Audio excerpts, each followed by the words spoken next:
Wala na siguro hihigit sa ganitong sandali na masilayan natin ang pagsibol ng aming araw ng sol. Ang umaga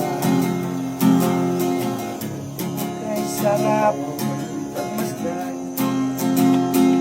sa mga ganitong sandali. Morning mga igsoon. Unta na mo kanunay sa maayong panglawas inubanan sa tibok banay sa inyong pamilya.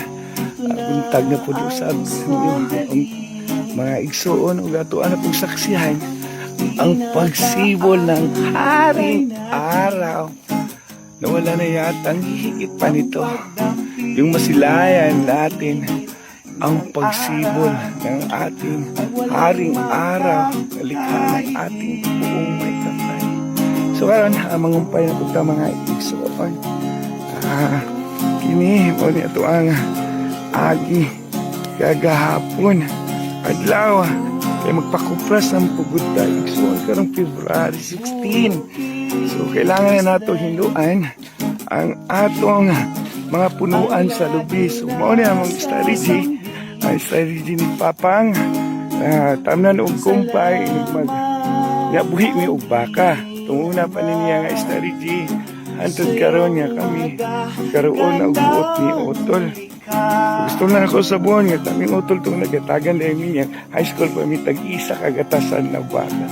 Ug napadaghan na mo to nahimong kapital na. Kani oli siya ang ato ang kailangan kong pa yun ay para itong lubi makita din nato inig tawag ang panabot nato nagsumpit na wala na siguro hihigit sa ganitong sandali na masilayan natin ang pagsibol ng aming araw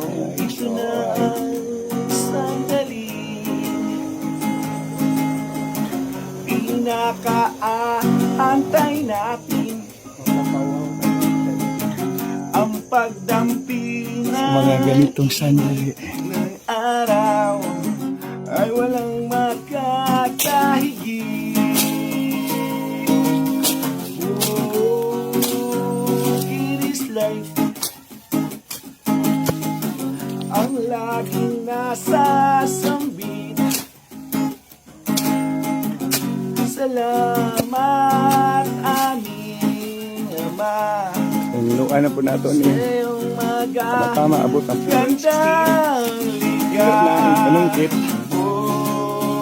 nato hilo na dali makita ang lubi mao na ato ang budget na mahiluan sungkit na punta